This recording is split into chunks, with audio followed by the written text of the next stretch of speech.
This is the Door Knocker podcast, where we dive into the explosive growth of the sales industry. We take an in-depth look with the industry's top talent to uncover what has made them successful as salespeople, leaders, and entrepreneurs. We believe all of life's opportunities are just behind the next door. With that being said, opportunities knocking. I'm your host, Zach Ross. I finally have BC in here. We've been working on getting you in here for a few weeks now. Might be the busiest man in the industry, I'll be honest. Brandon, how are you, man? How's it going? Oh, I'm doing great, man. Thank you for having me on the show. I appreciate it. Yeah, no worries. And again, I really appreciate you carving out the time. We got in here early, which is good, on a Sunday. So, listen, man, I know this isn't like your forte. You haven't done a bunch of these, so it's cool that you're letting us do the first one. And a lot of people might not know who you are, so it's going to be a really good opportunity for them to get to know you. So we were talking a little bit before, man. You're from Northern California originally? Yeah. I was born in Santa Clara, born in the Bay. And you get hyphy or what? Get hyphy. Oh, yeah. My first license plate ever, I drove like an 99 Mercury Cougar, and the license plate was GT hyphy, so I'm very familiar with the area. That's awesome. That's awesome. Born there, was raised in a little town called Crescent City, California. It's right on the border of Oregon and California, all the way on the coast. So about 10 miles from the Oregon border. Okay. I think we had 5 or 6 stoplights growing up, so huge town. Yeah, a lot going on. Population 500 or what? It was pretty small, man. It's just basically a fishing town, so commercial fishing town, and that's pretty much what everybody did. And Pelican Bay State Prison's there, so that was the other thing that people worked. Yeah. But yeah. So how old are you? 41. 41. Okay. And so you went to high school out there. You got a little bit of trouble. Kind of what was going on in your childhood? Childhood was, I was raised by a couple people that were, alcoholics, drug addicts. My youngest years, they were both in recovery, so that was really cool. So I kind of grew up going to meetings. Some of my earliest memories are like, NA and AA dances and stuff like that. Really? Yeah. Gratitude balls and stuff? Yeah, I don't remember much, but I remember a couple things. Yeah. So Dad left pretty early on, right around, we lived in Vegas for a little while, moved from California to Vegas, lived here for a little bit. We're doing good. Dad was there. Life was good. We lived over on Lake Mead and Nellis, right next to Trailer Estates. So that was very cool. Fine establishment. Yeah. But we kind of did some geographicals. We moved around a little bit, and kind of settled down. I think I was probably 7, 8 or so when we got to Northern California for good. Copy that. And then what kind of we're going to get into everything else with solar, but what was your original hustle, man? What gave you that original drive, motivation, stuff like that? Like I said, Dad was gone pretty young. So I watched my mom work 2 or 3 jobs constantly and try going to school at the same time. So she was a waitress and she had 4 kids. So she was constantly working. She would work 2 separate jobs. She would go into the restaurant in the daytime, work at a Chinese restaurant, and then go into another restaurant in the evening. Holy shit. To just kind of provide for the kids. Wow. So I watched that, and a lot of the time I would actually go to work with her. At a young age, I would go there and help her set up, help her bus tables. I'm like 9 years old, right? So I'm already working at 9 years old. I'm not Holy getting paid, shit. but whatever. Whatever. So I think a lot of my work ethic come from watching my mom, struggle. When we lived here in Vegas, we lived in I don't know if you guys ever remember this place, but it was called Gerson Park. I'm sure he does. He's an OG set Vegas of guy. projects. I remember some Gerson Park. Yeah. So we lived in there, probably the only white family that did live in there. But I remember at a young age sharing a can of corned beef hash with the whole family for breakfast. You know what I mean? So it was a struggle for a while. But once we got to Northern California, I watched my mom just kind of buckle down and do what she had to do to provide. And so I kind of followed suit. I started working in restaurants with her at a young age. I got a work permit at, I think, age 13 and started actually literally working in the restaurant at age 13. Wow. School was easy as a kid growing up. I didn't really have to, I didn't partake in a lot of the stuff inside of the classroom. Everything just kind of made sense to me when it come to testing. Yeah. So straight A's usually until drugs started. Yeah. So started experimenting at a young age, probably around 12. Didn't really have any troubles. I'm drinking and smoking, whatever, and until about age 13. 13 is when I got, my first repercussion. At 13? Yeah. So I'm gonna tell you the story. All right. So, as I said, my mom's in recovery, right? She goes to NA meetings. I'm at home. I'm 13 years old. She says, "Hey, Brandon, I'm gonna go to an NA meeting," and well, that's what I heard. And so I go to the garage. I light up. Right, the whole house is. I'm in the garage, but the smell of weed is through the whole house, right? And apparently, what she had said was I was going to get my friends from the NA meeting, and we're all coming back to the house, right? So her and all of her friends, they show up. The whole house smells like weed. She loses her mind, and I'm like ducking and dodging the hits, and I'm like, what's wrong? I smoke, like it's not a big deal. Hindsight, right? I'm in recovery now, and if my friends showed up to my house and my whole house smelled like that, I'd be pretty upset. But so anyway, she grabbed the paraphernalia, the weed pipe, everything. She took me down to the police station. Told the police, "Hey, my son's smoking marijuana." And the cop looks at me, and I said, "I don't know what she's talking about." Of course, I'm not a rat. I'm not. I don't smoke. And he's like, the smoking apparatus is still warm to the touch, sir. And I'm like, I don't want to. I just looked at her and I pointed at my mom, and I'm like, I don't know, dude. She handed it to you. Savage at 13. At dude. 13. Yeah. So the cop at the time, man, he pulls out a flashlight and he says, "Stick out your tongue." And so I stick out my tongue. He hits it with the flashlight. He looks at me and he says, "Yep, you've been smoking. At 13 years old, I don't know this is not a thing," right? So I break. I'm like, yeah, it's mine, man. I apologize. It was the first time I've ever done it. Yeah, wow, what a bamboozled me. Yeah, 13-year-old. 13 years old, So that's my first little stint with getting in trouble behind, drugs and alcohol or whatever. And they kind of swept it under the rug for a couple more months until I got in trouble again at school. They filed charges. I was technically... They told me I had to start going to recovery meetings at age 14. At 14. Yeah. So I started kind of going to meetings for myself at 14. Obviously, there was a lot of people in the rooms that were talking about some crazy stuff that I couldn't relate to, right? So I'm like, they're talking about turning tricks and shooting drugs, and I'm like, whoa, bro, like this is not me, right? Giving you some ideas, really. Yeah. Well, that's the thing, So I left. Obviously, it didn't stick, but yeah, by the time I was 15 and a half years old, I got busted in a drug raid. Funny enough, I met the guy in an NA meeting, but I'm sure. So I get busted in there. They tell me go to juvenile hall, which I kind of lived there by this time. I've been there probably 20 or 30 times already, just from stupid stuff. I'm from a really small town, so 20 to 30 times in the juvenile hall by 15.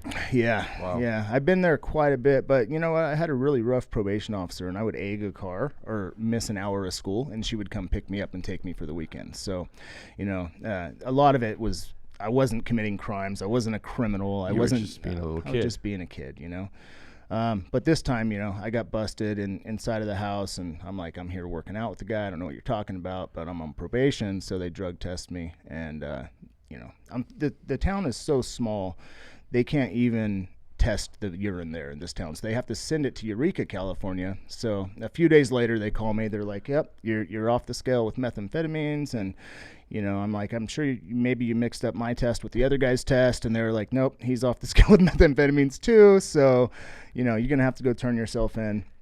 So I think I'm 15 and a half. I go turn myself in. First, I asked the guy, hey, how long am I going to be in here, first of all, before I go turning myself in somewhere? And you asked the cop that. Yeah. Well, the town I'm from, so it's not like here. It's not like, so the cops and the probation department and the drug task force are all the same person with a different jacket on, right? They go to the car, put on a different jacket. Yeah. It's not like it's not like the drug task force showed up and was like, "Who's this kid?" It was my probation officer, who is the drug task force, who showed up.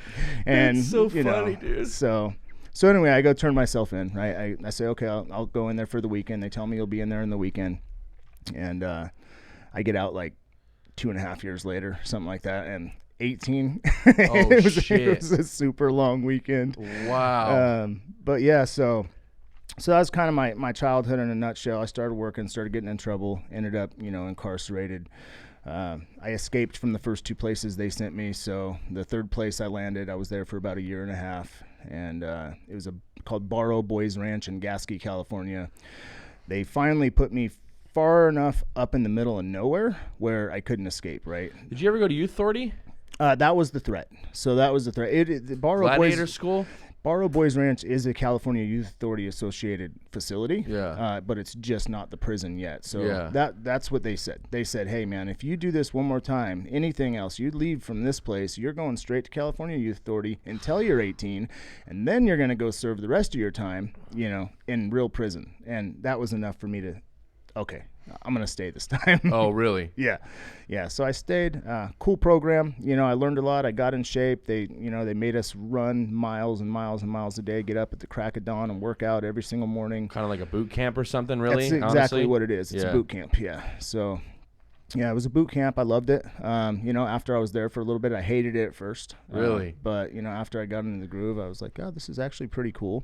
Learned a lot about myself. It's where I did most of my schooling, other than, the first, I got expelled out of high school first year. So,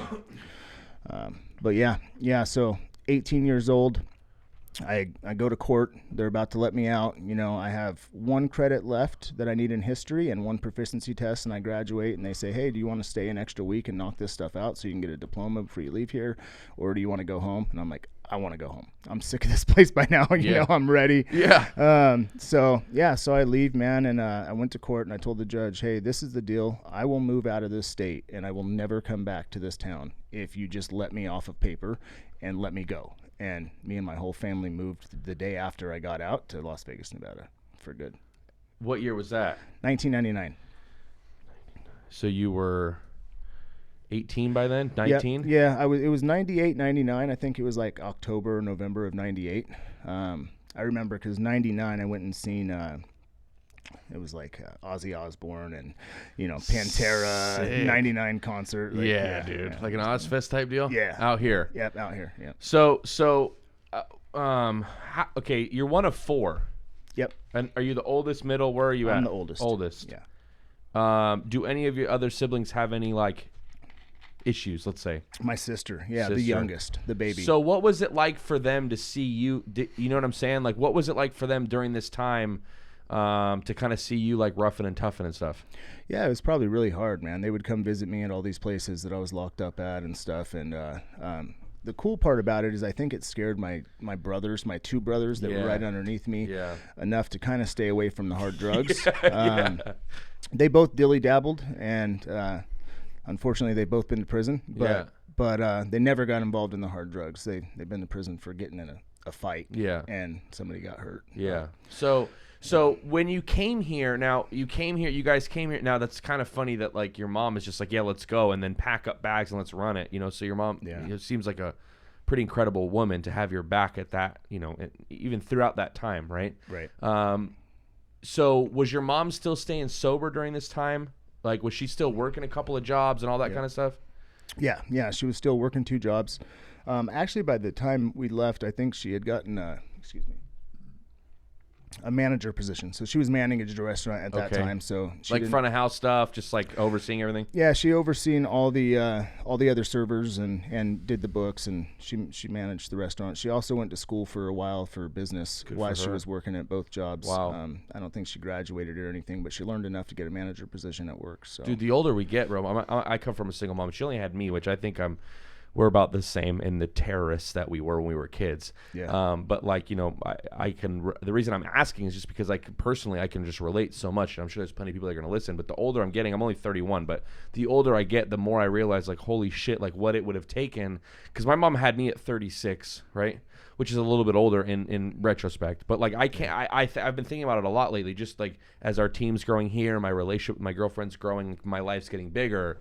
What it would be like to be a single woman trying to do all of this and have a child, let alone 4 kids, right? Yeah. So that's just kind of the reason I'm asking more and more is because I know there's a lot of women that listen to this podcast, so shout out to single moms, you know what I mean? Just people just grinding, Yeah, I brought a couple strays home actually too, so she ended up having 6 after a while, You're one of those. I was sometimes one of the strays, bro. You know what I'm saying? I'd run away from home for periods of time. Yeah. So after you guys moved to Vegas, did you ever leave again? I left. I went to Washington for a couple years. State. Washington State. Yeah. I think it was 2004 I went to Washington. Yeah. What'd you go there for? Just to, So, 2003, I got clean again. Yeah. You know, I started going back to meetings. Shortly before that, I was in a bar, and some guys came in selling something to the bar for promotions.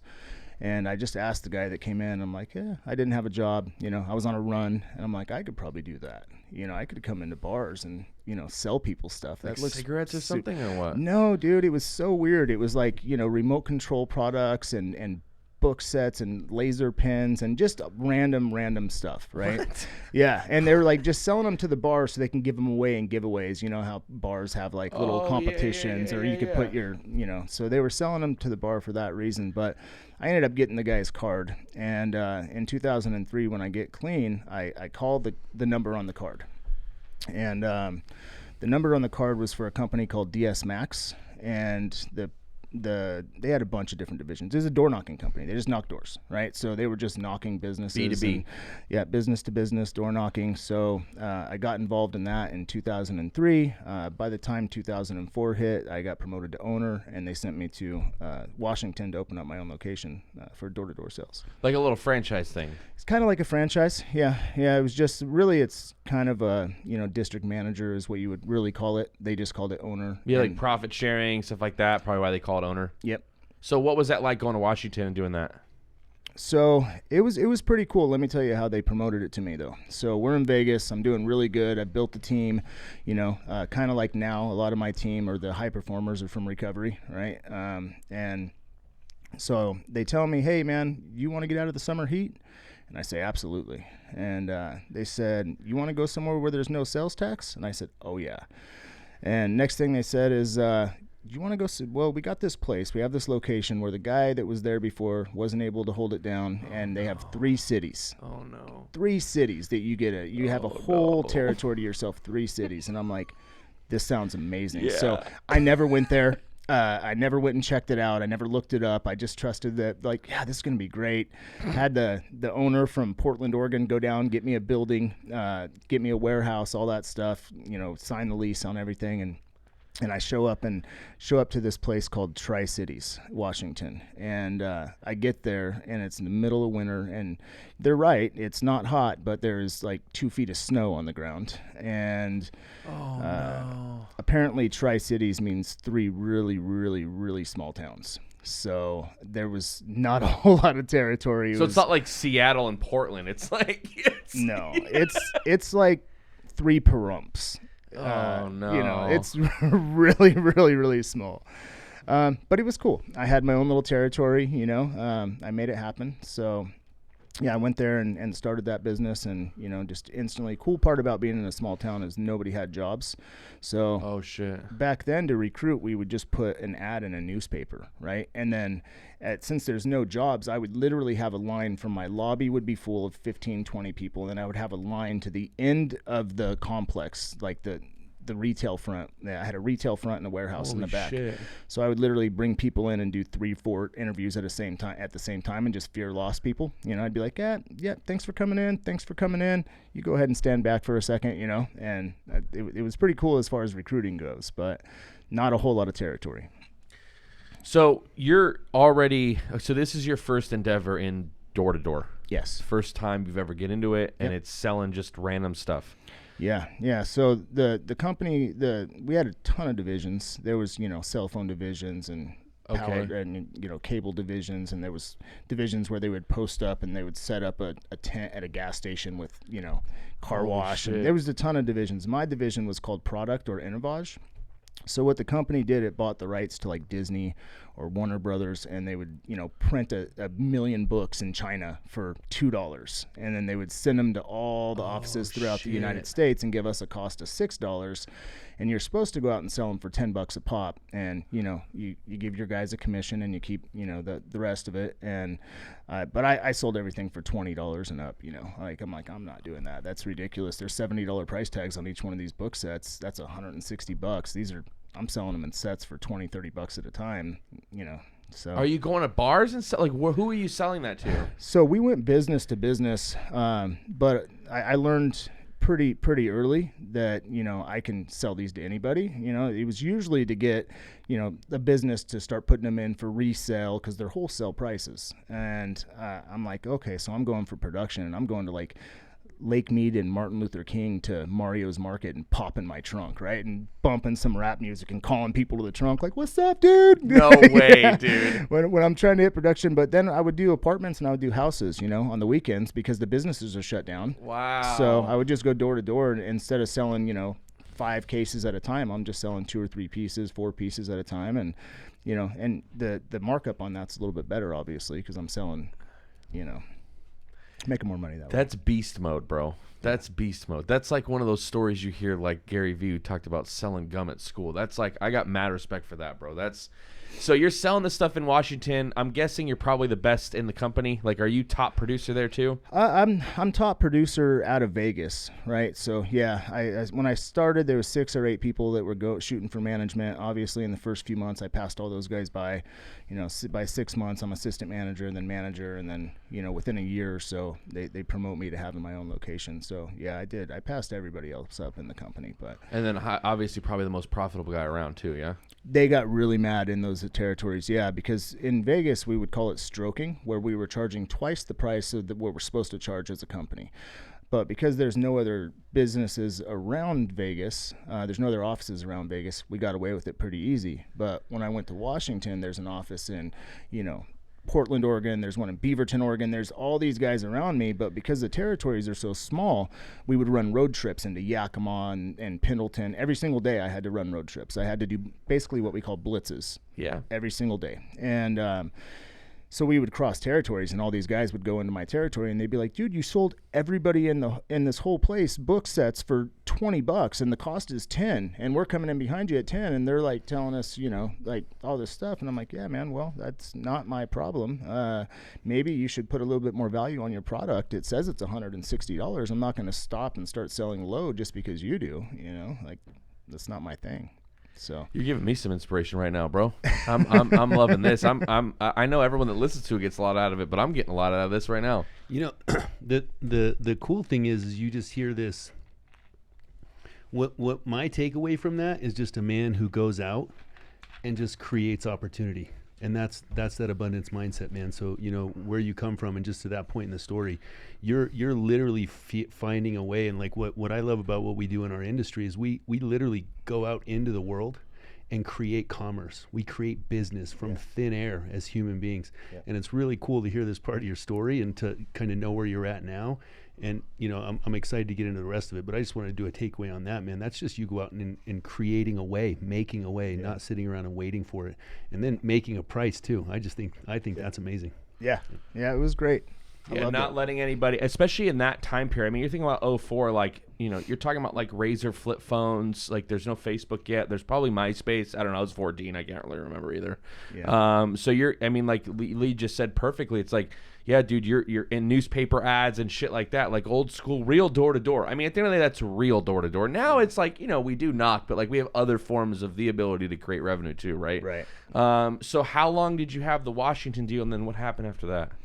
So Washington, I was up there till 06. Right around 2006, when I went up there, I quit going to meetings because, I got this thing inside of my head that's always trying to separate me from everything that's good for me for some reason. It's so strange. I don't know what it is. Poor guy. It's just I still, I'm in recovery, and I think a lot of people that, suffer from addiction or alcoholism, there's always this voice inside of their head trying to talk them out of doing the best thing for themselves. So really, really crazy. But yeah, so I go up to Washington, I go to a couple meetings, and my head tells me these meetings aren't the same.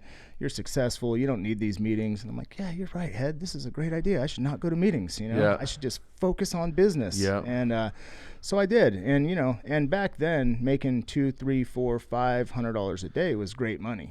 And there on the office profit of it, there's days where I was making $1,000, $2,000, and and this is a lot of money. That's rare, right? It's usually closer to $5, but there's days where I'm literally sitting in the office and I'm counting the money and I'm crying my eyes out because I'm so grateful. But I got so focused on just work, and I quit going to meetings. And like you guys know, I'm from trailer parks and projects and stuff growing up, and I have this nice house and a Lincoln and a Cadillac, and I'm balling, right? I'm balling. I have arrived. And so I get this Ashley leather couch set, right?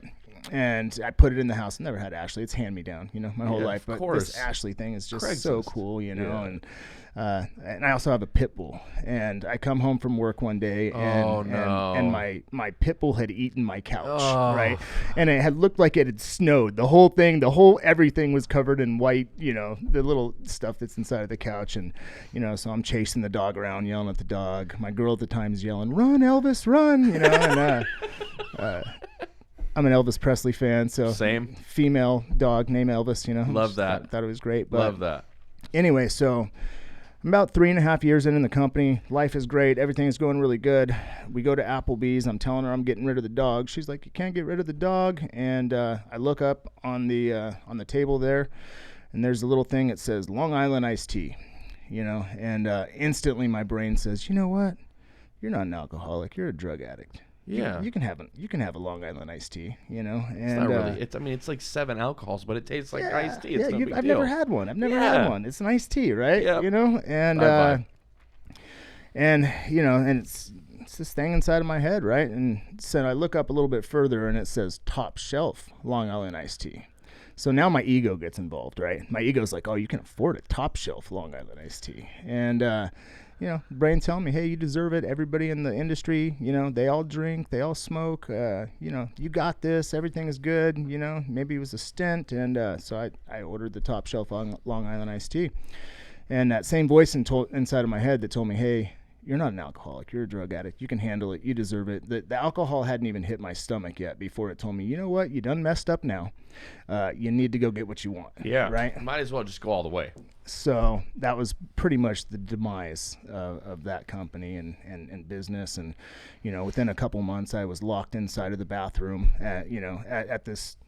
I own the damn place, but I'm hiding from whatever's outside that I can hear, just pure insanity. I've right? spent a few hours looking outside before. Yeah. Yeah. The blinds are pre-tweaked, so I don't have to touch them with my finger when I go peek outside. I'm like, "Babe, do you see that?" And she's like, "There's something." I'm like, "No, there's something there." I used to take toilet paper and put it in the peephole. Yeah. So the people from the outside can look in. Absolutely. You know what I'm talking about? Oh, 100%. Yeah. That's how Ray I like it. totally gets it. Yep. Yeah. He's like, "What are they talking about?" So anyway, I shut the business down, come back to Vegas, and I go on a run from 2006 to 2010, just destroying my life.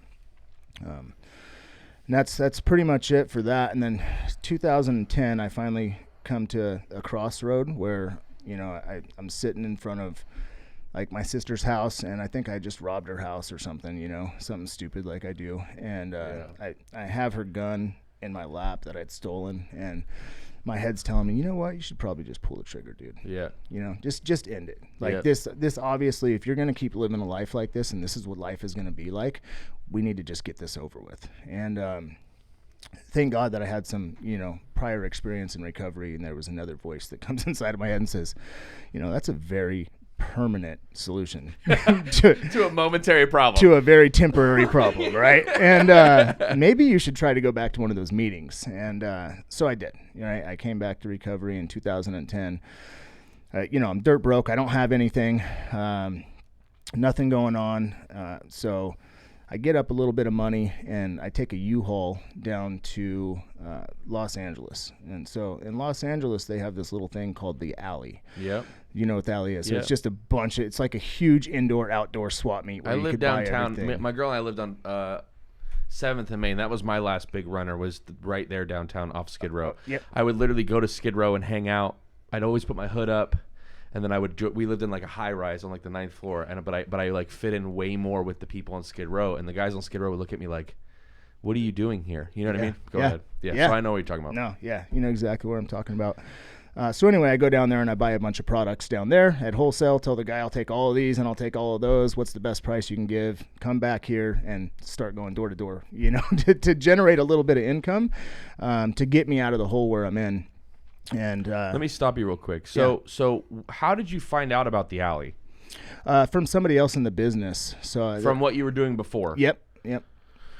So you had you had gotten, you know, you're back in recovery, you got sober again, you're like, I need to get my life together, I got no money. So you called this person and then they're like, hey, go to the alley, you can get some stuff. So your first thought is get a U-Haul and go grab the stuff. Yeah. Okay. We actually did it together. So copy that. Yeah. So me and the guy, he calls me, we call him. He's got the money or something. Yeah. He's an AA guy, you know, so he, you know, so we go do that, come back. We go to, I think we did a road trip to like Bullhead or somewhere like that, you know, to go blow the stuff out. And the deal is we go in together and we're just we have to stay sober, right? No matter what. This is not going to work if we don't stay sober. We can build an office. We can build a thing. We can maybe do what DS Max did and create our own thing, right? So that's the idea, and we go up there, we sell a bunch of stuff, we're staying in one of the hotels, and I come back and the guy is shit-faced drunk, right, at the hotel. And so we end up getting in a fight, physical altercation. The cops end up coming up because I guess he was walking around shoeless down in the actual casino, propositioning people for either drugs or I don't know what he was asking, but the cops came up to the room and was like, hey, you can leave and you need to stay here. And I kind of overheard some of the conversations. I'm packing my stuff up, you know, they're like, hey, what are you doing down there walking around asking people for this or that or whatever. So that was the end of that. So that's how I found out about the alley was with that guy. But I did it again, and you know, so I accumulated a little bit of money, and I think I got enough money to buy a car or something, right? And right about this time, the girl that I'm with, her dad has like this landscaping tree service business. And, you know, he's got all the equipment and he's going around and he's doing trees. And he says, hey, man, like, it looks like you're really good at sales. Why don't you go door to door and drum us up some business and I'll pay you as a salesman? And so I did. I'm like, yeah, that's a great idea. Yeah. So it was super easy. I would go up to the door. You can obviously see, especially in Vegas, if their palm trees need to be trimmed. And if you're hitting HOAs, they require them to trim them every 6 months to a year. So I just go up and say, hey man, we normally charge about $200 per tree. Since we're in the area doing your neighbor's trees right now, we could do yours for half price for $100. Do you want us to do them today or tomorrow? We're going to be in the area both days, you know, and I just started drumming up business for tree service for the guy. See, this is what I don't think a lot of people, like obviously those of us in this room and most of the people listening to the podcast understand this. But hopefully there's somebody that hears this podcast that's on the fence, right? Maybe they're working as a server. Maybe they're your mother, right? They're working as a server. They got 4 kids. They don't know what to do. They're stuck. They're working 18, 20 hours a day, right? Trying to do all this other stuff. And we call it the golden handcuffs. We call it JOB, just over broke. It's like, it's literally they can't get out. Yeah. And what people don't comprehend, and it happens at every company. There's high turnover with people that just can't figure out that if you just stay here long enough, right, in the door-to-door world, you literally become the commodity. You become the thing that can make money. No, you don't need to look anywhere else. You can go to a tree trimming company. Yeah. You can go to a book company. You can go to any company you want and say, hey, I'll do X for this. Yep. Right? I'll sell your tree trimming shit.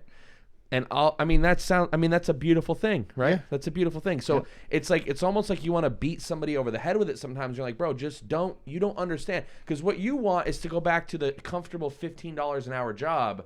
Yeah. And literally lose out on the opportunity of a life-changing experience that is door-to-door. Yep. Right? That you can literally, at any point in time, because people know, they can smell it on you. Yeah. You've been in the room long enough. I don't care. You probably weren't the most bubbly guy in the world at times, right? Right. You get guys that they're like, oh, and you hear it too. I'm just speaking from my own personal experience. Like, well, yeah, you've got the gift of gab. And I'm like, no, most of the time I'm pretty miserable. Not most of the time, but you know what I'm saying? Like, most of my life I've been pretty negative and miserable. Like, this is a learned trait that I then realized was a gift, right? Right. So you inspired me when you said that, because it's just like, it's so powerful to hear, like, no matter what, bro, if solar shut down tomorrow, we're good. Oh, we're good. We're so good, man. One of the things too, when we're recruiting in this industry, and when you become a top level salesperson, you just start recruiting, right? Right. the smart reps actually start recruiting before their top level. But one, listen, the sales pitch for recruiting is the genuine sales pitch. And what I tell people when they start with us, and I know you guys do the same thing, is if you trust me, I will change your life for the rest of your life. Yep. I will give you a skill set that can drop you in any neighborhood in the United States of America or almost anywhere you can speak the language, and allow you to sell any product. I'm talking cars, air conditioners, roofs, solar, bugs, alarms, vacuums, you name it. When you get good in this, you have something that cannot be taken away. And what happens is people come in and they leave before the miracle happens. 100%. Because it's a spiritual game, and it's a mind game, and it's a hard game, but it's a damn good battle to win. And I love this because you just hear this, right? You at some point, and you probably didn't realize what was going on there in the very beginning. Oh no! When you start with this first company, but what happens is you find this innate ability to go out and create commerce out of thin air, and then that becomes your career choice because you're good at it. And even though you're not cognitive of what you're doing, you become prone to doing it because you're good at it. Yeah. And that's that skill that we tell people. If you come here and learn this, and I look them in the eye when I'm recruiting them, we will change your life for the rest of your life. The leaders in this industry and the people that we have on the podcast, you said, all of us, we change people's lives when they come in here. I love this because this is the blood of what we're made of. I love this, man. Yeah, no, I mean, and I didn't realize that you're right in the beginning, but within a couple years, I knew I would never be broke again. Right, I knew that I was learning a skill set that there's no way in the world, like I can always go grab something or grab a product and I can go door to door and I could be myself and have fun and people are going to transact with me, right? So I knew right then that hey, this is a thing, but I didn't ever realize it was ever going to come to like what it is now. Yeah. So you start. Is it your girlfriend's dad or So you start doing you start selling the tree service. Mm-hmm. That's like 8 years ago. Yep, it's 2010 actually. 2010, 2011, 2012, something like that. Okay. And so how did that go out in the beginning? Like, were you highly successful right away, or what did that look like for you? No, it sucked. I was, I had to learn the product. I didn't know anything about trees, anything about tree trimming, any question to overcome an objection when they're like, hey, do you use this set of spikes? And I'm like, I have no idea what you're talking about, but I know that we're doing your neighbors, right? And I'll bring the guy, so... it was. I mean, it's kind of easy, right? Because they have to have it done. So it wasn't horribly hard. But pretty soon, what I realized was like the money that he was giving me to just set the appointment for him to come in and trim the trees was not enough. So I went to him and I said, "Hey, here's the deal. I'm going to go set all these appointments. I'm going to get us all the business that we need, and then I'm going to help you do the job.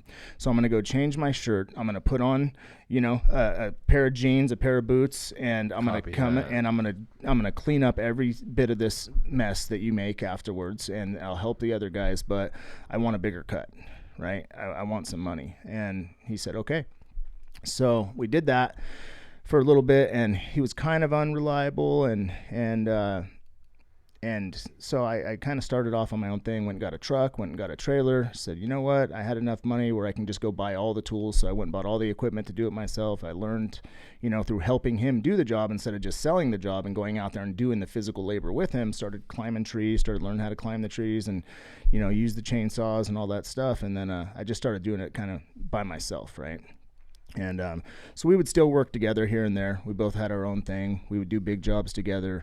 And then he had an accident. He fell out of a 20-foot palm tree and, broke everything in his body. And, so he was out of the game for a little bit. So I went in, and that's what I did from 2000 and I'm bad with dates, but I think 2012 till, 2000 and I still had it going in 2016, 2017, something like that. But it was seasonal, right? So I realized pretty quick that palm tree season is, the summer, and you can make kind of like alarms or anything else. Like you're going to make the majority of your money in the summertime, right? And then so come wintertime, but I had adapted a lifestyle that was contingent upon making the money that I was making in the summertime. And then when the wintertime came around, I was like, to that. uh-oh. So I went and I got a job at a bottling facility also. So I went in there and like literally, I think I went in there and I was making 10 or 11 bucks an hour, putting a cap on a bottle as it come down the conveyor line. And that wasn't enough money. So I went and I got a night job working at a drug and alcohol treatment center so I would go from 6 a.m. till, 2 p.m. to the bottling facility. Yeah. And then I would leave there and I would rush home and I would put on, slacks and a nice shirt and, I would go into this drug and alcohol treatment center and I would stay there until almost midnight. And then I would go home and I would sleep, and I would only work Monday through Friday at both of those jobs. That way on Saturday, I could still do all my tree jobs. So I did all 3 jobs for years until when I got hired at the bottling facility. I went into the manager's office and told him, hey, look, I'm going to do this job. It's not above me or below me. I thank you for the opportunity, but at first chance that there's some room for advancement into something else, I'm your guy. Like, I can do anything that you teach me to do, and I'm going to be really good at it, right? And so I think it wasn't maybe a year and a half in where I'm working all 3, maybe 2 years, and they created a position for me. They're like, hey, we're going to give you this position. You're going to be the production manager. You're going to be responsible for taking down the machines, building them, training, all that stuff. And it allowed me to quit the night job at the drug and alcohol facility. Okay. So you're managing all your time now. You got this tree thing going on. So, and then what led up you coming into solar? So right around 2016, 2017, something like that. I'm so busy, and me and this girl that I'm with, we've been together for like 9 years. We're both in the program together. She decides that she's going to leave me, and since we're both in the program, I don't know if you guys are kind of familiar with this. Sometimes this happens in AA or NA or church or wherever you're at, or just friendships. When you guys break, people choose sides, right? And so usually they choose her side for me, but yeah. Yeah, me too. Well, that's because everybody likes Brooke better than me. Yeah. So I go to a couple meetings and there's maybe 1 or 2 people that don't want to hug me or something, and I'm like, F that person. And then F that person went to F that meeting, went to F recovery. And, so I'm working, I'm doing okay. By this time I have a big house, I have a swimming pool, I have a Harley, I have dirt bikes, I have 2 trucks, I have some stuff, right? And I'm living this good life. But I'm falling away from the program, and I'm sure you guys can relate to this, like the 12 steps and the program. It's a way to kind of dive into your spirit and pull each bit of fear, insecurity, self-loathing, self-hatred out of your being and replace it with some spiritual principle it's a derivative of love, right? So as I'm going through the 12 steps and I'm learning all this stuff and I'm pulling all the abuse and all this stuff that I've done to everybody out, and I'm replacing it with compassion, understanding, integrity, honesty, all this stuff, like I pretty soon I have this spirit that's filled with more of love than there is hate, right? And I start taking people through the steps and all that stuff. So I'm doing really, really well. And then I fall away from the program. And there's something about like that thing inside of my head that starts coming up with really good ideas, right? And if I don't have a support group and I don't have a sponsor, or I don't have people that are like-minded around me, I'm not going to bounce those ideas off of people, right? That's the cool thing about having a support group, is like when I think of doing something really dumb, I can call my buddy and say, hey, this is what I'm thinking about doing. And he's going to say, that's the dumbest shit I've ever heard in my life. Yeah. Don't do that. Yeah. Well, I didn't have that, right? So the idea was, I think it's 2015, 2016, that I should probably, now that I don't do drugs, start taking trips to California and Oregon to my family and friends' property and picking up 10, 20, 30 pounds of weed at a time and coming back here and giving the weed to a couple people and have them sell it. That's a really good idea. And it was genius, right? Great idea. Yeah, no, I thought so too. Yeah. So did the other voice inside of my head. Yep. So that's what I did, right? I've thought too many times. And it was back, before weed was legal and all that stuff, so it was doing pretty good. But what happened is now and all that work that I'd done over the years to pull all this fear out of my spirit is now slowly creeping back in, right? So now I'm afraid to get busted. Now I'm afraid to get robbed. Now I'm afraid to, I'm just more fear coming back in. And, eventually what happens is some guy that I used to sponsor calls me from jail, says there's a bunch of drugs underneath the sink at his wife's house. I need to go get him and flush him down the toilet before she finds it because everybody's clean in the house. And, and I don't have a support group. I don't have anybody to be like, hey, man, let's go together. Let's flush this, So, but my first instinct is, yeah, I'll just go flush it down the toilet, right? So I go over there. I have to pretend that I have to use the bathroom. And she knows where I live. It's all the way across town. I'm like, hey, what's going on? I just need to, I got to poop, man. What's going on? Can I use your bathroom? And, just in the neighborhood. Just in the neighborhood. So she's like, sure, Brandon, go ahead. So I go in there and I grab the stuff and I'm about to flush it down the toilet. And my head tells me, you know what? You should probably give this stuff to the guys that are selling the weed for you. And then they can get rid of it and just give you some money. Yeah. Like, dude, that's genius also. Literally. Right? Yeah. So resourceful, really. Yeah. So anyway, I give the stuff to the guys. They give it back a few weeks later. And then I had some stuff that happened in my life with, that girl that left and some other personal stuff. But I just got to a point where I'm like, you know what? F it. I wasn't connected and I relapsed. So there went everything. Right. So this is, I think I have 7.5 years clean at this time. So it must be 2017, 2018. And I just destroy everything one more time. So, everything must go. Right after I relapsed, one of my best friends got murdered by her ex. And then 3 days later, my dad hung himself. So I had just started in the middle of this relapse, and it was like all hell broke loose, and I just went on this downward spiral, So within the next, I think I was out for about 1.5 2 years, but in that time, everything went, the trucks, the cars, the bikes, the Harleys, the house, everything was gone into the road. I'm living in a car, a broken down car. I have one car left out of all the cars. I have this Cadillac, and the only reason it didn't get sold is because it didn't run at the time. And I'm like living in this car with my dog. I'm strung out on heroin, just completely defeated.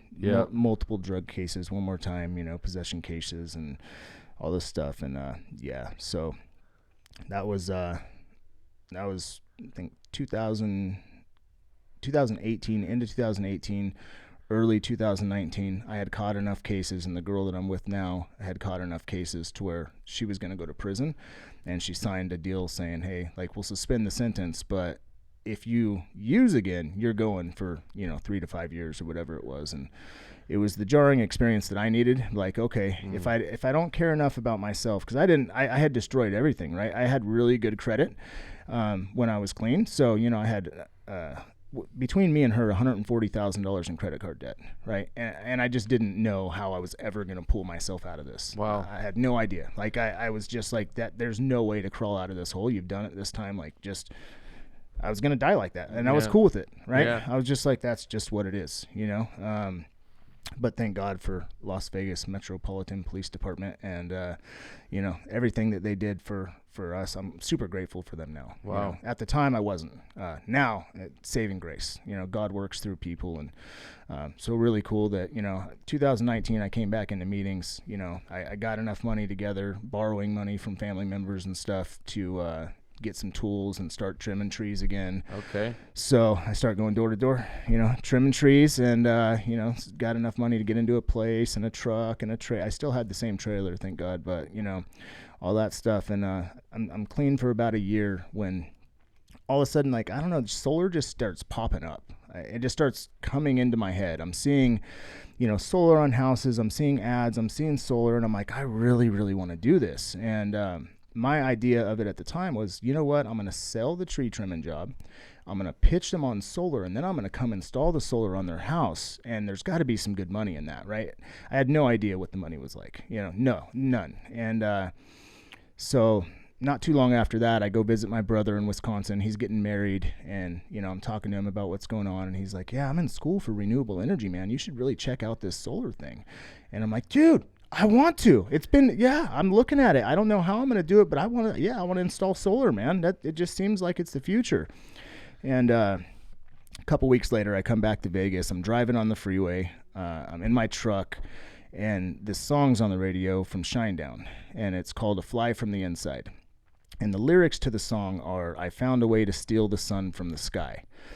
I look over to the left. There's a Sunrun truck right next to me, right? And so I'm like, all right, God, I got it. I'm on the bandwagon. Like, I trust you, you know. And a couple weeks later, this guy from some other company was in a meeting. I talked to him a little bit. It wasn't a guy that I would follow.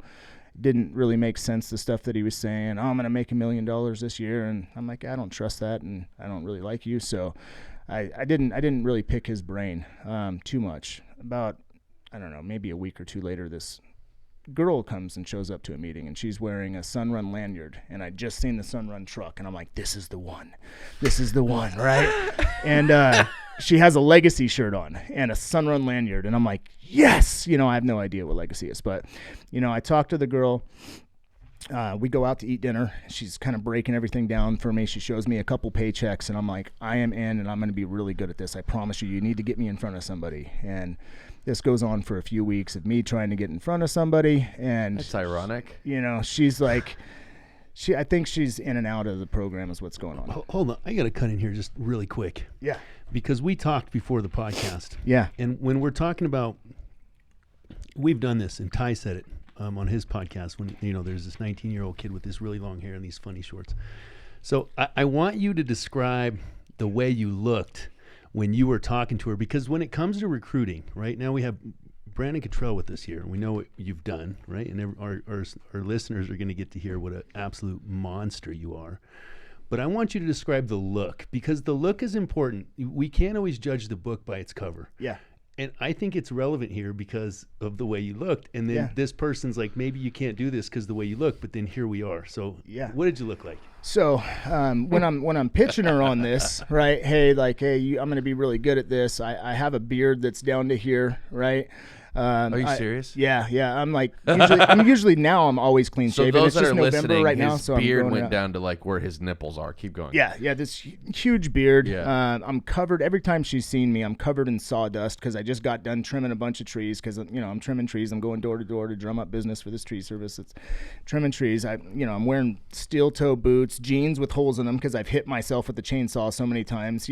I just look rough, right? I look really, really rough, and I look dirty, and she's probably not really believing that I could do this, So she's being nice about it. Yeah, no, I'll get you in there, and then it goes on for a few weeks, and then finally I call her back, and I tell her, hey, you need to get me into this place right now. Like, I want to do this. I've had enough. By this time, I think God's talking to me through people and music, and I'm like, this is something I need to do, right? And she tells me, yeah, I don't work there anymore. And you definitely cannot use my name. Like, I left on bad terms, whatever it was. I think she started using again or something. Yeah. Whatever the bad terms were.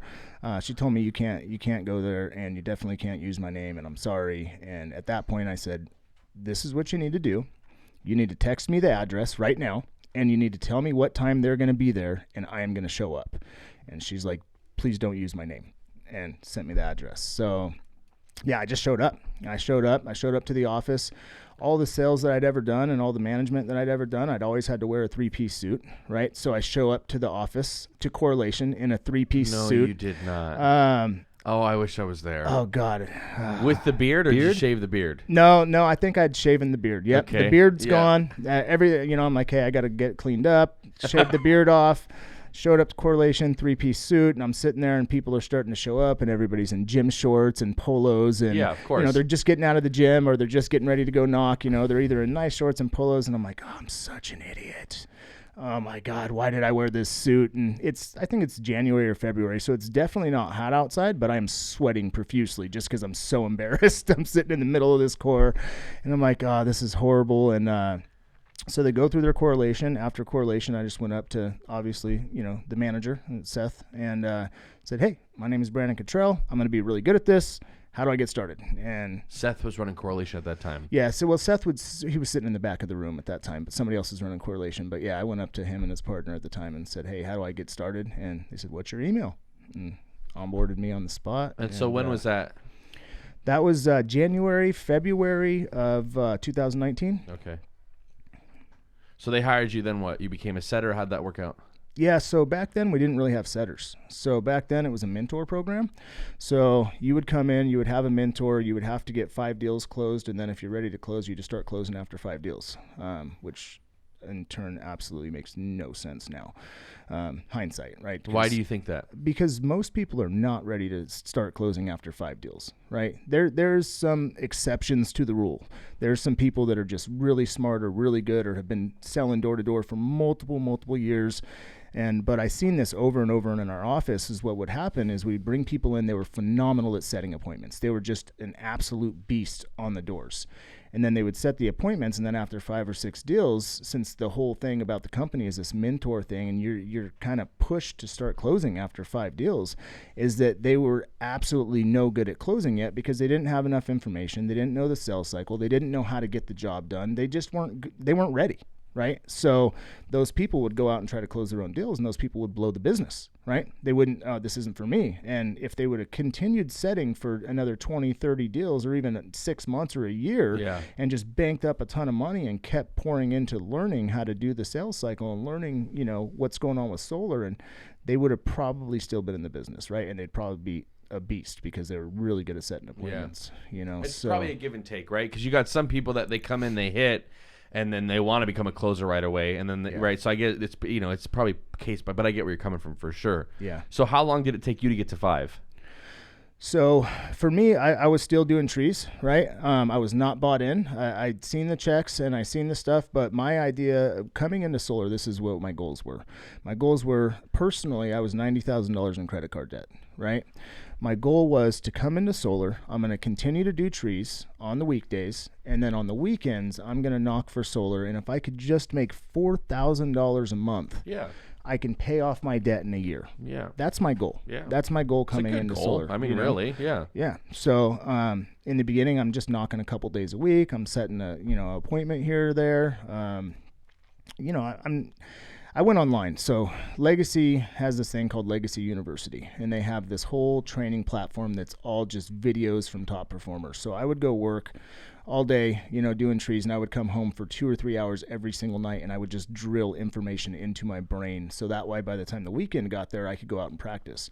I didn't knock with anybody. I didn't ever ask anybody to let me shadow them. I didn't ask anybody any of that stuff because I didn't want anybody to see me fail. It's pride and ego, right? Wow. I didn't want you to see me shaking on the door. Oh, wow. Not knowing, people, I would knock the door, and, I would just kind of pray that they didn't answer, right? And I'm like, oh, please don't answer, please don't answer, please don't answer, We all go through that shit. And the guy would open the door really quick, and I'd be like, oh, shit, dude, I totally forgot what I'm supposed to say, man. I apologize. Oh, you're the homeowner? No, I'm renting. Oh, thank God, man. I'd have really messed that up, So I didn't want anybody to see me do that. So I just went out and I practiced, and, I set a couple of appointments. I had Seth and his partner came in and closed the first 2. Third one, I had another guy come in, closed it, and then I kind of seen where it messed up. I seen what was going on. This guy kept asking for cash. He had his checkbook on the table. Like, how much is it if I just write the check right now? And I didn't know at that time that it's a lot less, right? But we signed him on the loan. He canceled the next day because it didn't make sense financially for him. And that was the last one I let anybody close for me. So I seen 1.5, 2 closes, and I was like, I got this. But I had been online watching, and I was watching these curb to close videos over and over every night. And so the first couple months, I only got a few deals, right? And then COVID happened. So that basically, it shut us down. We quit working, and it was really a godsend because when the tree service, I shut down for a little bit, right? I quit doing that. And when it was time, like, okay, we're allowed to work. We can go do trees and we can go do landscaping and stuff like that. When that came through, I called everybody to come back to work, and they'd figured out that they could make $1,000 a week to sit home instead of, $600-700 a week to go to work. Yeah. So it was like nobody wanted to come back to work. And right around that time, I got my first check in March from Legacy. So my first check came in March, and it was $10,000. And at this point, I knew the money was real, right? I was like, okay, nope, I am never going to knock another door for a tree ever again in my life. Yeah. I am going all in, right? So I think we took a little bit of time off, like a month or two with Legacy, where we weren't really knocking. We had some complaints from, Attorney General saying if we continued to knock that, without masks and blah, blah, blah, blah, blah. So I think we jumped right back in, and my memory's kind of bad, but maybe March or so, something like probably that. May or June, yeah. Yeah, March, April, May, June. It was probably May, something like that. I want to bullet point something too. So, one of the things you said was, sometimes there are these people that come in and they're like, yeah, just right away, they're one, right? Yeah. They're a real one. But whatever somebody's progression, some of the combinations of things that I see at this point in my career, the first component of a successful person is abundance mindset. Yep. Somebody who can kind of see the forest past the trees. Mm-hmm. But what I really captured on what you said, and a huge testament, to what Doug and Luke have done with Legacy, is they've just built a monstrous machine that it includes something called a university, which is a huge testament. Yeah. For the rest of us in the world that aren't in that large circle, it's where do we get the information from? But what I heard was that I was so scared to fail that I had to consume massive amounts of content, just being obsessed with that content. And I can just see you, with an iPad or your phone or something, just watching. And I know what the videos look like. They're just video. And I remember we had Doug Cartwright on. I watched Doug Cartwright's in-home clothes 50 times. People would say, like, you got a man crush. I'm like, I just love this in-home clothes. But what you see is people that come in and get consumed with consuming content to become better at the job. And it's really that fear. So what you're talking about is a fear of failure, but the fear is behind you. So it's pushing you forward. Mm-hmm. And so, I'm a person, I'm scared to not know. I'm scared to not have the answer. I'm scared to not look like, even when I was, said I was the alarm manager and it was my first week in alarms, like I'm the alarm, like I have to know what I'm talking about. So it was content. And at that time I was at Vivint and we had training videos, but it was books and content and videos. And I love that you said that because when you see successful people, and wherever somebody's at in their career, we have to say, well, what did Brandon do in the early parts of his career? Because those are the success leaves breadcrumbs. Right. And, what I hear from that is, hey, it's something that I did, and I know Zach consumes a massive amount of content. But if you're newer in the industry, listen to what Brandon said. He was just obsessed with taking in content. And that content, you don't know it at the time, but man, does it have a compound effect, and it builds up on you and it takes effect, and you'll be in moments and situations in a sales cycle and it will click in and you'll be like, oh yeah, that's what I do here. And it works. And you're like, whoa, this works. And content is powerful, man. So being obsessed with that and the Legacy University, I wanted to key in for our listeners on that. Because if you're new in the industry, man, success leaves breadcrumbs, get obsessed with content. Yeah. And a lot of, you're absolutely right. And a lot of that has changed for me. Like I still do online stuff, but I went from, I don't listen to music in the car anymore. Right. Mm-hmm. I listen to you guys. I listen to books. I listen to podcasts. I am continuously to this day pouring information into my head. I read panel decks, I research equipment, I do all that stuff. I just try to get as much information into my brain as humanly possible on solar, right? And on the industry and on top performers. In my experience, as soon as you think you've arrived, you are done. Right? That is it. As soon as you think you are the one, you are the guy, you have the information, that's it. It's a wrap. You're over, right? For me, I have to continuously continue to learn. I have to continuously continue to push myself a little bit harder. There's always more in the gas tank. Always. No matter what. No matter, if you're doing 10, 20, 30, 40 deals a month, it doesn't matter. I can do more, and I know I can do more. So it's just trying to continuously push the envelope a little bit more. Yeah, I can relate highly to that too. Like I started a roofing company with my buddy in Charleston, South Carolina, and I have another friend who's very successful in the roofing game, Knock and Storm, which is like the East Coast version of alarms, really, at the end of the day. Yeah. And nobody trained me, nobody taught me. I just flew out there one day and said, "Hey, do you got a room at your house?" And he was like, "Yeah." I was like, "Cool, I'm coming out with nothing. I got nothing. I owned a home here. My girlfriend and I broke up. I'm like, I got nothing here. I need to just go." So I just left. And I literally would. It's funny you brought a ton of when you guys were talking about that. A ton of memories just popped back in my head because there was this show, The Roofing Show, by Dave Sullivan on a podcast, and he literally had like 100 and some episodes at that time. By the time I started listening to him, and we put out an episode a week of how to be a roofer, how to sell roofs, how to run a roofing business. So I literally, and Dave and I still email back and forth to this day. He built like a $150 million commercial roofing company, but I would literally listen to I'd be like on the way to a deal, listening to a podcast, right, learning how to sell that job, and then I would go in, and then if I had a problem, I would email Dave Sullivan or call a friend or whatever.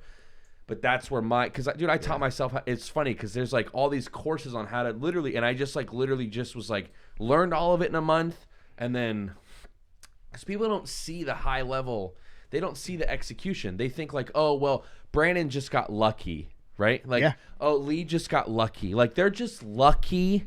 It's like, no, motherfucker. You know what I mean? Because like all you see is, you know, we've heard it on the podcast, but you just see the fruits. You don't see the roots, right? You didn't see the 9 years of knocking trees. You didn't see the several years of knocking B2B to get me. And then now, like, and I think that that's such a good thing to point out because I've struggled with that even in the recent months. Is like, no, fool, you're not the guy. It's time. Like, you've done okay, right? It's time. That's why, like, I love guys like you and Sam Mina.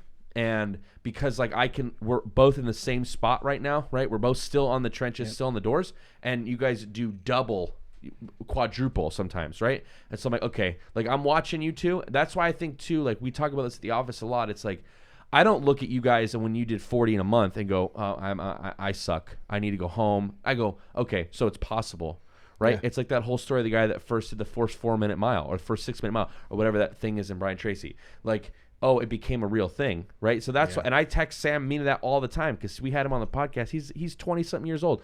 I could have savage. I love that dude with all my heart. He's just amazing, and he's the competition, right? Like internal, we compete against each other and push it and push it and push it. Like when we got to Legacy, the average person who's in our positions now, to be like somewhat of a superstar, you were doing eight deals a month. That is really good. That is life-changing money. If you do 8 deals a month in solar, you have life-changing money, right? You're doing better than probably almost everybody in your family, and you could start helping people tremendously. And that was the bar. You know, there was one guy that was better, of course, Seth Grinney, right? So but at the time, Seth Grinney was like he was an anomaly. There's like in my head, like that's great. That's really cool that you guys can go do that, but I just need to do the 6 or the 8, you know? Yeah. And Seth at that time must have appeared like almost like a David Goggins of doors. I've worked next to Seth. He's a monster. Monster. Seth's insane. He's a great guy. I do want to plug myself, and I have beat some of his records now, though. I mean, there might be a chance that you might have dethroned him, dude. I don't know. I mean, I'm not going to speak on too many terms because what was Seth's last year? It was like 213 or something. Yeah, 214. Yeah, 214. But can we? I don't want to ask him where he's at yet. I don't know. Well, no. So here's the deal. So it's you're right. It's right on track. So you come in, you get the first check, like all of us, I think, myself included. Even recent checks, I've been like, holy shit, like. You know, because I wasn't my own personal thing, so that all viewers can hear. Like I in the beginning was like, you know, and went through a few months where like it was, you know, and then have turned on the gas tank because now I believe it. So it took me even a little bit longer than a first check, right? Yeah. So I highly relate to that, right? So that first check was 3 deals, right? It was like an add-on, a small one, and another one, and I finally got them all 3 paid at the same time. But, yeah. And then what happened after that going into COVID? What was the look? So after that, it was like, okay, good. God did for me what I couldn't do for myself. The trees are out of the story. The check came in. This is real. I'm just going full force. And I think this is important because until I was 100% bought in to the company, until I was 100% bought in to the product, and until I knew that the money was 100% real, I was part-time. Right. And I didn't have a whole lot of success. Right. And a couple months in and I've got a few deals, but I'm part-time. I'm not bought in. And it wasn't until I fully bought in and shut everything else out of my life except for what I'm doing right now and that the success actually started to come in. Right. So it was important for me that, you know, like it was kind of like burn your ships. Right. Everything else is done. This is all I have. I know I'm going to be really good at this. I just have to put my foot down and just start pushing. So as we get back into, you know, working, getting back on the doors, I think my first month full time, I did like 6 or something like that. Right. So I was like, sweet. I did get in trouble for starting to close my own deals. I started closing my own deals after 3 deals, right? I was just like, oh, I got this. And I think that Seth didn't actually catch on until like deal 6. And he was like, hey, man, what's going on? I seen that this deal is in the pipeline. I'm like, yeah, man, I just decided I wasn't going to let anybody else close my deals. I got it, you know? And he was like, yeah, buddy, that's not the way this thing works, man. Like, you have to do a minimum, and you're supposed to let one of us come in so you could learn. And I'm like, I understand that, but they're done and they're closed and they're getting ready for install, so I think we're good. And he's like, yeah, I got in some trouble, and it kind of hindered our relationship a little bit, you know, but for a little while. But yeah, so I think 6 deals, something like that, the next month, and then the month after that, it was 8 deals, and the month after that, maybe another 7, 6, 8 deals, something like that. I'd have to look back at the stats, but that's when I started trying to recruit my friends, right? As soon as I knew that the money was real, and as soon as I seen that, like, hey, man, this is life changing, right? And for me, for recruiting, I don't go after industry guys too often, right? Same. I don't. Same. And not anything against industry guys. Of course, to grow outwards and to run deals and to close and to open up offices, we need industry guys a lot of the time, right? To expand greatly. But personal people that I'm bringing in have nothing to do with solar. Most of them have never knocked a door. Yeah. Right. I am trying to change people's lives. Yeah. That is my goal. My goal is to completely change my friends, my family, the guy that has a really great personality at the gas station who's singing along and has a beautiful smile. I want that guy. Yeah. Right. I want to take that guy from making $8, $10, $12 an hour and completely change his family tree. That guy is never going to leave. That guy is going to be loyal.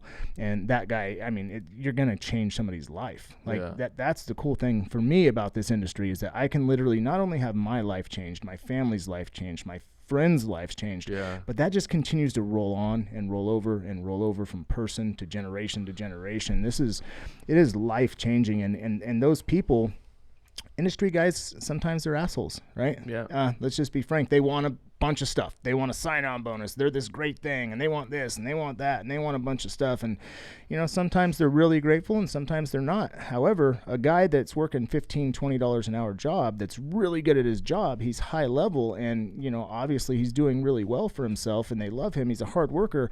I can literally change that person's life phenomenally 100%, right? I could change that person's family tree by bringing them in and just teaching them how to knock doors and how to do solar, right? So that's who I target. I target those people that are really good at what they do. They're maybe making $15 an hour, $20 an hour, and I want to bring them in and just kind of show them step by step what we can do.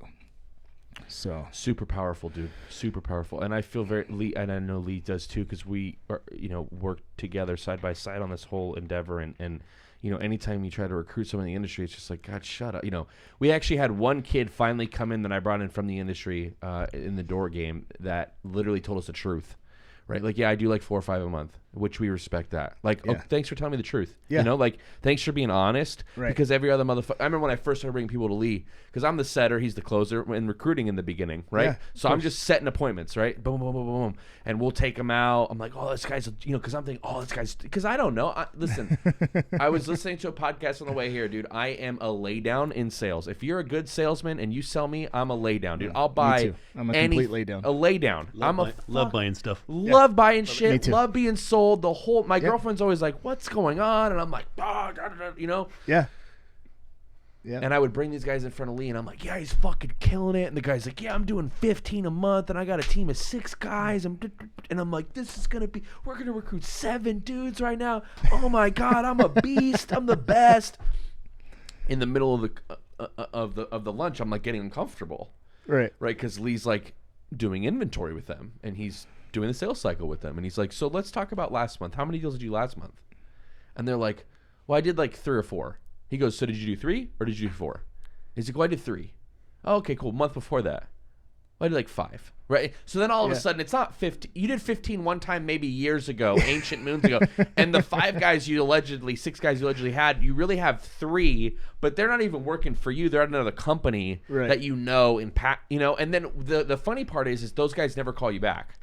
Right. And so I agree with you that, like, you know, I one of my closest friends works here now. I got some other buddies who've come in and out. That some guys have done super well and then just left because they're stupid.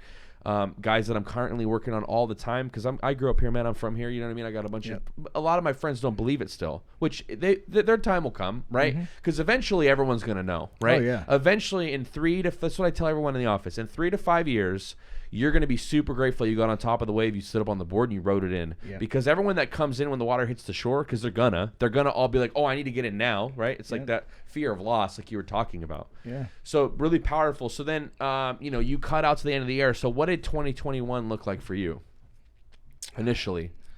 So January 2021. 2021, I'm really bad with timelines, but the way it worked out is that, I just started bringing in, people, friends, most people from meetings and teaching them and training them, and started getting my legs out from underneath me, or started succeeding, right? Started going from 6, 8, 10, 12, 13, 14, 15, 17 deals a month, stuff like that. So I mean, it's just it just kind of, I don't know, it all happens really quick, and it all progressed really quick. But I mean, the industry in general has just been completely life-changing for me, right? So I think I have, I don't know, maybe 20, 25 people on my team now. Nice. And, half of those people are, they're my friends. Yeah. They're half of them are from recovery, right? Half of these people are people that I just brought in and wanted them to succeed. And I think, so beginning of January, I think 2021, we went to a retreat and we all set goals, right? And the goals for most people are like, hey, I want to make $1 million. I want to do this. I want to do that. And of course I want the same thing, right? I want to make a lot of money.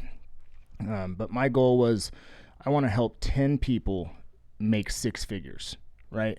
I know if I have 10 setters, and those setters, I can get all 10 of those setters to 6 figures, I automatically make $1 million. Easy. That's it. Yep. It's done, right? I automatically make $1 million. So that was the goal. And it was just to help as many people as possible and just continue to, to grow and expand. And so that's basically what we've been doing. Best month. So, listen, I know the numbers are real because I know Seth, and I don't take you for a liar. But a lot of times, the numbers are bullshit, right? So we talk like people's numbers. There's a couple guys that won't come on this podcast because I think they know their numbers are shit, right? So everybody that's been on the podcast, numbers been real. Everybody that's been on the podcast, numbers are real. Most people that won't come, it's because they're full of it. So you got best week. We were talking a little bit before, which is why I respected you even more, right? Because I don't know what you call your app, but your legacy app shows 8, right? You sent a screenshot of it, which I respect even more, is 8 deals in a week, right? But really it was 7, but really it was 9, right? I think that was 8 deals in a day. 8, excuse me, 8, I apologize. Yes, 8 deals in a day. Thanks for correcting me. So 8 in a day, but then it was 7, but then it was 9, right? So yeah. So the truth of it was 7. Right, it was 7 deals in a day. In a day, yeah. I had one from the day before that didn't get uploaded to Grid yet, so it was a power purchase agreement, Sunrun PPA, and they take longer to upload. So I emailed in and said, hey, this hasn't been uploaded, and they uploaded it on the next day instead of the day before. So it showed 8. It was really 7 though.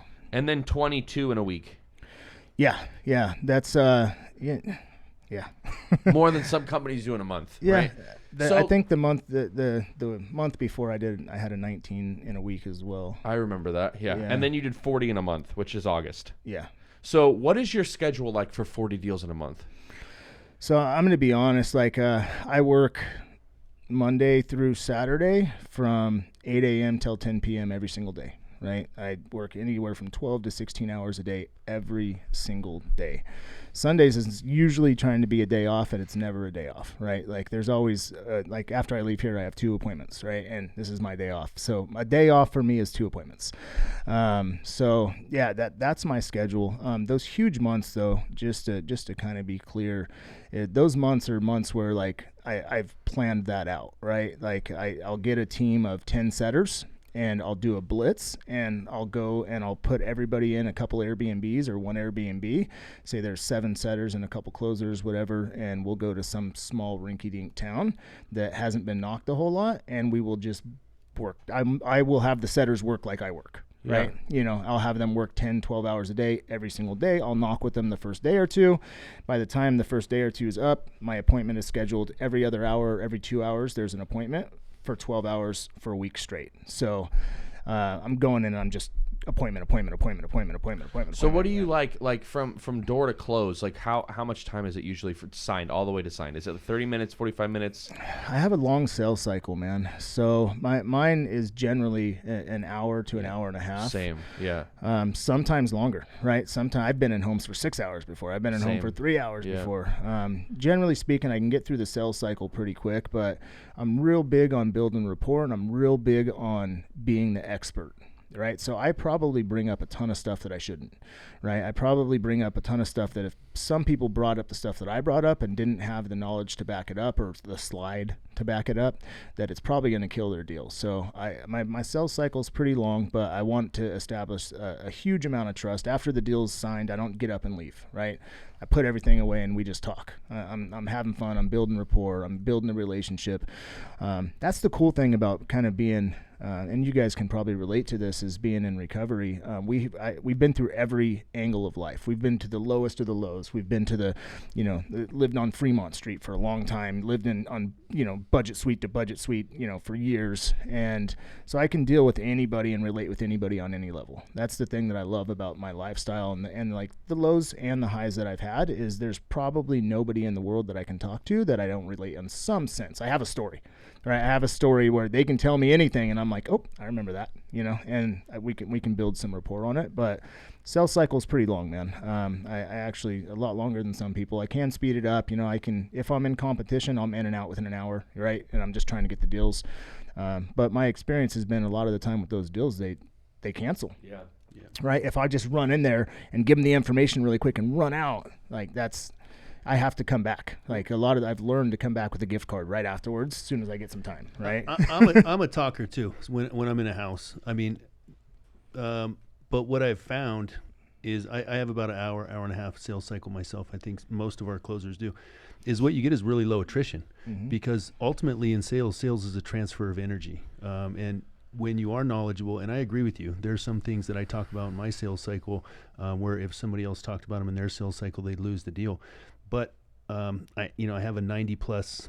I mean, I think out of 100 deals, I lost 2 to actual attrition, right? Wow. And 3, I think one of them was a guy who went to Afghanistan. But I have low attrition. I had really, really low attrition in alarms. But it was because of that, because I care about the homeowners. And a lot of what I'm hearing about your story. So listen, all of this transitions into itself. So, your mind frame, you go into this and you find success for yourself. And when you believe it, right? Because you're not going to take it to your friends and say, hey, I maybe kind of got this like multi-level marketing. I don't know what this thing is. You say, no, I've seen it. This thing works. This is the business. Trust me, I'm going to change your life.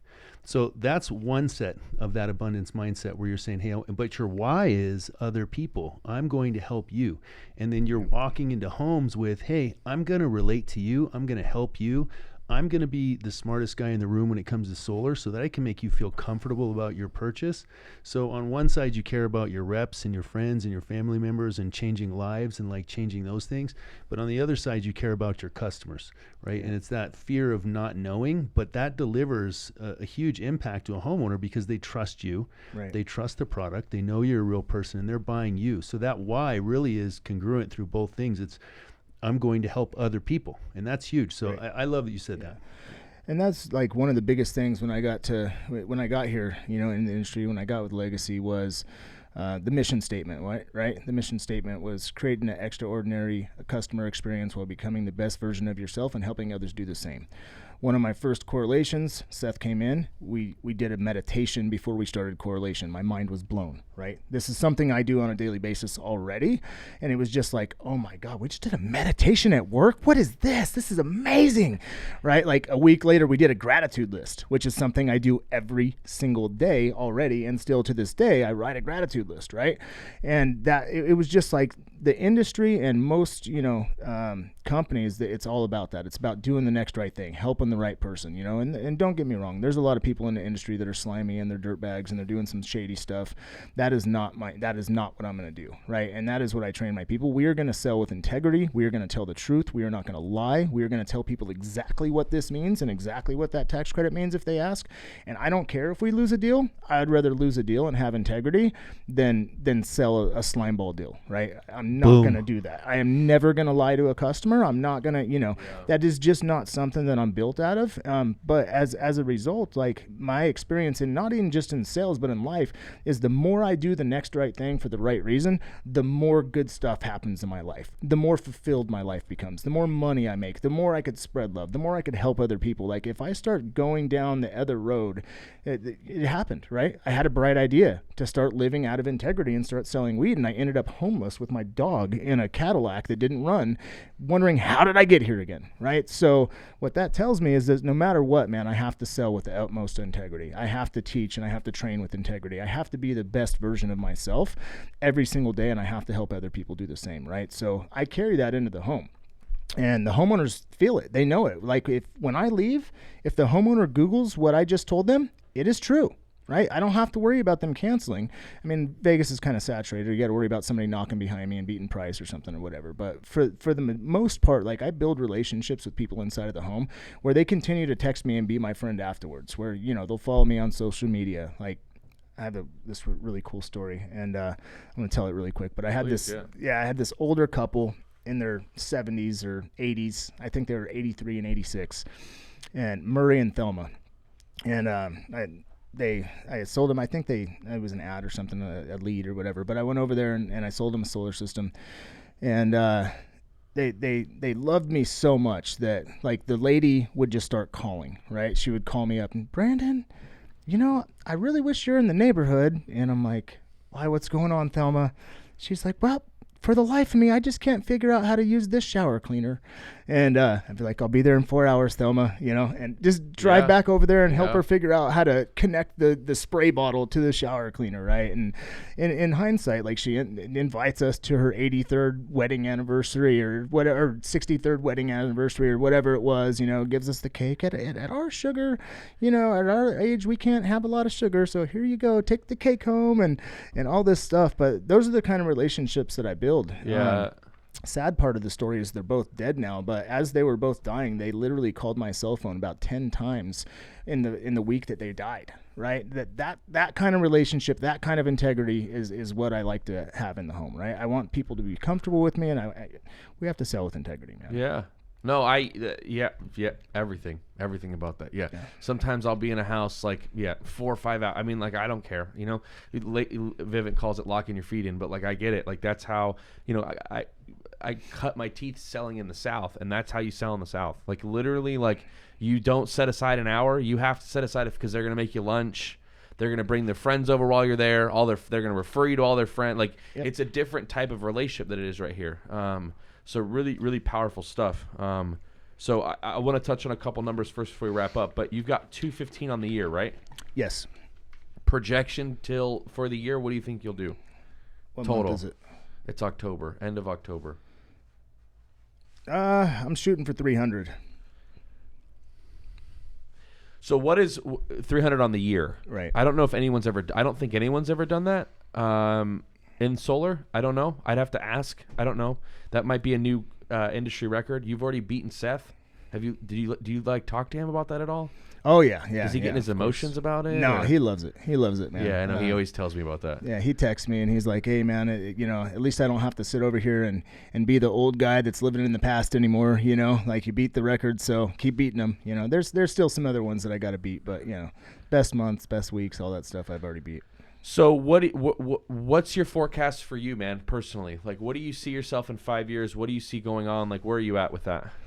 Just expansion, right? I just want to keep opening up more markets. I'm looking at a couple different states right now, a couple different places. Cool thing is we can go anywhere we want to go, right? We can do anything we want to do. So areas that are saturated, we can go to another area, right? There's a lot of areas that are just untouched, right? They're untapped. They're at a low percentage of solar. So, I just want to keep pushing, keep growing, and keep changing people's lives. That's the main thing, right? Is like right now I'm in a position where I have more money than I've ever had in my life, right? I can do more good than I've ever done in my life, right? I was a taker for a lot of years, and my whole thing is just like helping. I want to help people. I want to continue to grow. I want to set myself, my family up, for life. So we're looking at cool stuff to spend some money on, like little franchises and maybe a coffee shop with my brother, because this girl works at Starbucks and she's been a manager there for years and she doesn't want to be there anymore. Maybe a coffee truck where she can manage coffee trucks, stuff like that. Like there's going to be some definite passive income coming in, but it's just to keep growing with solar. That's the main objective, right? That is the house where we can change people's lives. That is the thing that we can do, that we can completely change family trees, right? Not just us, not just the kids, their kids and their kids. Like this can be this industry, and what people don't understand, if you're not selling solar and you're selling something, you are sleeping on a massive opportunity, a massive opportunity that can change your whole family for generations to come, right? Like not to toot my own horn or anything, like most of my business has nothing to do with me being really talented, right? It has nothing to do with me being very good looking, obviously. What it has to do with is my team, right? My team is my success, is the people that I pour love into, that pour love back into me, that grind with me, that work with me. That is the definition of my success. It's not Brandon. It is the team. It is the people that I love and that love me and that work with me, that we continue to push each other to the next level. It is the competitions with Sam Mina, and we're always setting the bar a little bit higher and making ourselves be a little bit better, right? But yeah, that's it, man. It's just to continue to grow, continue to change lives, $1 million on a year. I never believed that was ever possible, right? And now it's just to continue to try to help other people do the same. Yeah, I don't really have anything to add to that, dude. That's probably the most powerful statement you've said. So I appreciate it, man. You've given me a lot of nuggets, and I'm sure everyone that listens to is probably gonna feel the same way. So you got me, my brain turning and stuff like that. I'm really pumped to finally have met you, man. Again, I really appreciate you carving out the time for this. I'm sure later on we'll check back in maybe next year or something on the podcast. But yeah. BC, I just wanted to say thank you too, man. Listen, I'm a door knocker, and I've knocked some solar, but 215 year to date. That is just absolute fucking beast mode. I'm going to tell you, putting your team together and doing what you're doing and leading from servitude and caring about your people and caring about your homeowners. It's just a massive testament to who you are as a human being, and just changing your mindset and getting out of those fear and overcoming demons and just becoming the person that you are today that is serving other people. It's massive. But 215 year to date, bro, that is a huge accomplishment. I'm super impressed and proud of you, and I'm a fan, man. So thank you for coming on the show. We appreciate it. I appreciate it. I just want to add one more thing really quick before we get out of here. That, like, it's all God, right? It's all God, and it's all the program of, Narcotics Anonymous. I'm just going to plug it. I'm going to be honest. Like, anything that happens in my life is a direct result of, like, continuously doing the next right thing. And working the 12 steps, right? The 12 steps have changed everything for me, right? And I think that everybody in the world, whether they have a substance problem or not, should work the 12 steps, right? I just do. I just think that it's a way to dive in there and overcome your demons and figure out what makes you click and tick, and then to a way to practice doing the next right thing. Right? Like, I know that you guys are kind of familiar with the way that works, but it's eventually just looking at what the character defects are and looking at what the opposite of that is and living in the other thing and cleaning up your past and then just trying to help people. Like, that is the thing that I live by, and that's the thing that's I really, plugged me in as far as success goes, is just the program. Yeah, no, I think that's a good plug, and I think anyone that listens to that's not already doing some type of inventory in the morning, not some type of gratitude list, and then that level of servitude that you're talking about, right? You don't know what your life will look like when you just try to just continually, again, just be nice to everyone you meet, right? Yeah. Treat them kindly, be in a gratitude, immense gratitude, because we forget, bro, right? We've got, and I don't think it's just, I think most people suffer from that. They just don't know it, and they don't want to talk about it, right? And they don't want to say, like, oh, I got this fear that's keeping me locked in where I am, and I don't know what to do, or, so it's like, even I've been pushing that heavily at work. It's like that gratitude thing, man. Like, I read The Happiness Quotient by this guy, Simon Sinek, and he's like my new favorite guy at the moment. And like, he talks about that just small little thing, like in the morning, write 3 things you're grateful for, and at night, write another 3. And during the day, if at any point in time, right? Like I'm in the car, bro. Most of the time, this too shall pass, because I'll I'll put up to a deal.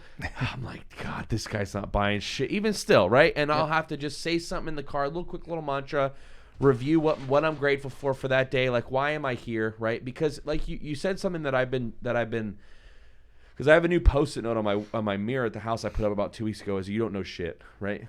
Because I started thinking I knew shit about 2 weeks ago, and somebody stopped me the first day I brought it up to him. So you don't know shit, right? Yeah, and then the other thing is reminding myself that on a daily basis, and then also reminding myself is, because it was for a while, it was because the financial goals are met, right?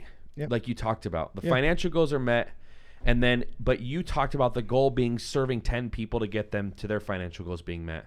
Because what happens? Well, I get the car, I get the house, I get the girl, I get all the shit. Well, then my goals have ran out. Right? Yeah. My gratitudes ran out at that point. So what I've reminded myself is I get to do this so I can. Yeah. Right? Like I get to make this money so I can help others. I get to do this job so I can serve others, right?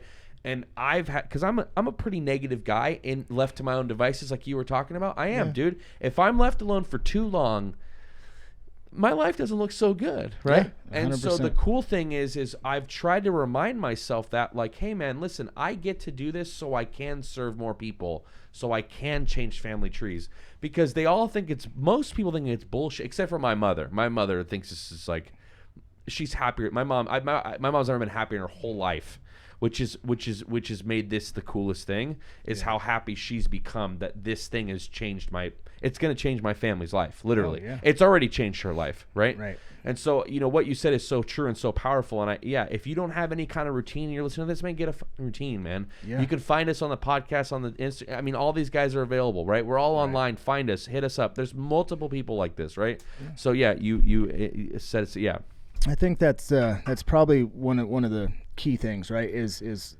when I wake up every morning, I do the same exact thing. Right? I wake up, I pray, I meditate, I write a gratitude list, I write some goals, I have a mantra, I say it in my head while I'm in the shower. I'm a multimillionaire leader of love. I'm a multimillionaire leader of love. I'm a multimillionaire leader of love. I drill this stuff into my brain every single day, and then I go out and I seize the day. On the doors, I tell every single person that I love them. Especially the rude people. Every single person on the doors, I tell them that, nope, no problem. Love you, man. Have a great day. Yep, sorry about that. Bad time. No problem, dude. Love you, man. Have a great day. And it allows my attitude to stay in sync, right? Like I'm not going to let that person take me to the negative space. And I used to, like I used to be an asshole on the doors, and I learned that didn't help me and it didn't serve me. People would be rude, and I would tell them, sorry, homie, I can't afford a real job. Check out the bank account. Just stupid stuff. And people tell me to get a real job. Now every single door, it's I love you, man. I love you. I love you. Great. I love you. Have a great day. I love you. Have a great day. I think we've talked about this on the podcast before, and Doug Cartwright was one of the people that kind of focused around it. But it's the mental health of the industry. But what we're talking about here is the mental health of society. And whether it's AA or NA or church or gratitude lists or reading or being productive, right? Everything that we're talking about here is working not just on a cognitive level of what you're thinking, but how are you talking to yourself and what's going on in your spirit. When we see people battle in this jobs, Casey said it the best, C-Boss said it the best. You on this door, when you show up today, you are the total equivalent of everything that you've done and become in that moment. And if you're not mentally fit and spiritually fit, you're going to fail. Wow. And if you're not mentally fit and you're not spiritually fit and you keep knocking those doors, they're either going to eat your ass up or you're going to get mentally and spiritually fit, because the people that succeed in this job are the people that overcome those demons and overcome those things and find that gratitude and find those whys and work on that spiritual and mental happiness. And the best leaders in the industry, and Seth's one of the guys I call. Mm-hmm. I'm a follower. I have to follow to lead. But when I'm not feeling spiritually fit, I need to call someone. And, if in this industry, I hope that our listeners have someone in their life, their leaders that they can call. Don't feel bad to call your people. I just had this with one of our reps, and she felt very excluded. And she's like, I can't talk to anybody but you because you're the only one that's going to understand. And I'm like, no, everybody that you just told me wouldn't understand has called me crying from doors. They get it. Uh-huh. Like, don't feel excluded. Don't feel isolated. Reach out to your people. It's okay to not be okay. It's not okay not to get better. Like we have, through the reading and the content and the leadership and the friends and the phone calls and all the things that we do, a lot of what we do to be productive is focused around being a productive person who believes in other people and wants them to be successful. But we're following people who are doing that. And, we need to, it's good to open that forum, because really in leadership, we know what we do is a lot is we answer our phone a lot. And it's really just, it's their mental health calls. Hey, I don't feel good today. I don't feel, so, it's okay not to feel okay. It's okay to take a knee. It's not okay to stay on a knee. And that's a lot of what I hear. When you hear guys that are highly successful, it's because they have a big why. That why is serving other people. That why is getting better for other people. Because, everything else is finite, right? We talk about this in correlation meetings. Like you get all pumped up and you're like, rah, rah, rah. You go get a flat tire and you're like, oh shit, my day is ruined, right? But we find these deeper whys and these deeper motivations, and that's what ultimately makes us successful people. And that's what opens up that abundance mindset, and that's a lot of what I hear in your story. And it's cool to open this little forum up to the mental health aspect of the job, because between the spirituality, and C-Boss says it the best, it's not like we're in the doors, we're not praying. Some of us are, I'm praying. But the spiritual aspect of the job is, do you feel fulfilled? Do you feel like you're learning? Do you feel like you're teaching? Do you feel like you're giving? Do you feel like your ladder's not up against the wrong wall? Do you feel good around your team? Like, are all those things filled spiritually? Because this is combat. Doors are the gladiator pit. Oh, they are. And if you're not with the right tribe and you're not in the right battle, man, it's so much harder to fight that thing. So I love everything that you said, man. You're on point, Brandon. Thanks, Bubba. Yep. I appreciate you guys. Yeah, you dropped the mic on this one, bro. So you did. I know it's your first one. I know people are gonna jock this so hard, so I'm so pumped for it. I hope we were first. I hope everyone asks you to get on the podcast and you can deny them. No, I'm just kidding, man. You did a great job, bro. I appreciate it, man. So thank you, man. Thank you guys so much, man. Thanks, appreciate you guys. No problem.